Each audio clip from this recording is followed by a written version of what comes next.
Install Android 12 on Motorola One Power via LineageOS 19.1. Please check the description for important notes and all the download links. First download ROM and GApps packages, then transfer the downloaded files to the phone storage. Link is in the description below. Step 2. Boot your device into TWRP recovery. Once in TWRP, click on Wipe, Advanced Wipe, and select the check boxes, as shown in the image, excluding internal storage. Step 4. Swipe the button to wipe the device.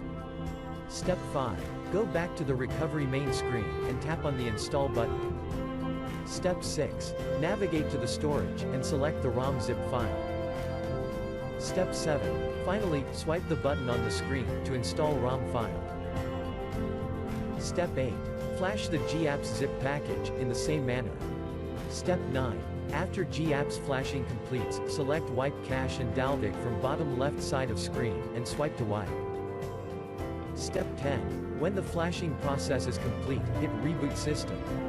That's it, you have successfully installed the ROM on your device.